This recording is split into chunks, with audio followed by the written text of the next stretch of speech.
সম্প্রতি এবছর হজ পালনে ইচ্ছুক সৌদি আরবের স্থানীয় বাসিন্দা এবং দেশটিতে বসবাসরত বিদেশি মুসলিম নাগরিকদের হজ পালন সংক্রান্ত বিধিনিষেধ জারি করেছে দেশটি। কিন্তু এর মধ্যে সৌদির রাষ্ট্রীয় বার্তা সংস্থা সৌদি প্রেস এজেন্সি জানিয়েছে, সৌদির সর্বোচ্চ ধর্মীয় সংস্থা সিনিয়র কাউন্সিল অব উলামা মতামত দিয়েছে, যারা অনুমতি ছাড়া হজ করতে যাবেন তাদেরকে হজ করার সুযোগ দেওয়া হবে না। তা সত্ত্বেও যারা হজ করবেন তারা এর মাধ্যমে পাপ করবেন।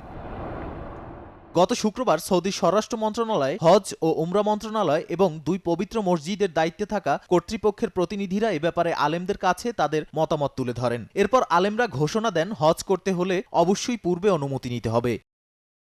সিনিয়র কাউন্সিল অব উলামা জানায়, হজ আয়োজনের দায়িত্বে থাকা সরকারি প্রতিষ্ঠানগুলো একটি বিস্তৃত পরিকল্পনা সাজিয়েছে। এর মধ্যে রয়েছে নিরাপত্তা, স্বাস্থ্য, বাসস্থান, খাবার সরবরাহ এবং অন্যান্য সেবা। যারা সরকারি প্রতিষ্ঠানে নিবন্ধন করে হজ করবেন তারা আরও ভালো ও উন্নত সেবা পাবেন।